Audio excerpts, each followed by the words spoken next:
Eric? Dans les discours, on a entendu Paul Pogba, certains étaient là à l'Euro, donc ils ont vécu le fait de se croire vainqueur ou d'être favori et sont tombés de haut. Certains le ruminent encore aujourd'hui. Donc moi je pense vraiment qu'on est à l'abri à ce niveau-là et surtout que Didier a dû insister là-dessus. Mais par contre, ça ne met pas à l'abri de rater son match.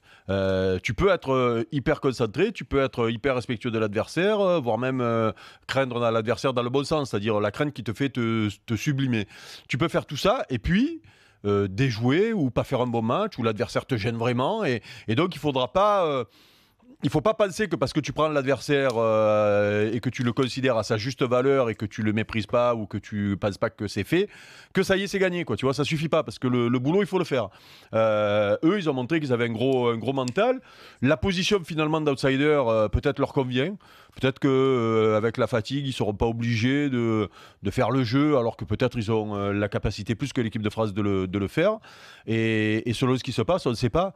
Cette excuse-là ne vaudra pas. Et tu peux être concerné, motivé, tout ce que tu veux. Et puis, ça se passe mal. Personnellement, tu rates ton premier contrôle. Hop, tu as du mal à rentrer dans le match. Collectivement, tu n'es pas en place où l'adversaire te gêne. Et à l'arrivée, tu passes à côté. Comme l'a dit Jean-Michel, moi, il faudra faire, pour battre les Croates, il faudra faire un très bon match. Voilà, qu'on ne pense pas que tu rentres sur le terrain, tu fais juste un peu le job et que ça va... Non. Jean-Michel a raison, il faudra faire un très bon match. Tu sais, en faisant ce genre de préparation orale, parce que c'est même pas une préparation mentale, ce ne sont que des éléments de langage, moi j'ai toujours préféré en effet l'oral au mental. Je préfère l'oral au mental. Ah oui, ça oui, bien sûr. J'entends bien, par là. Mais j'ai bien l'impression que là aussi, tu t'enlèves un reproche qui pourrait être fait en cas de pépin.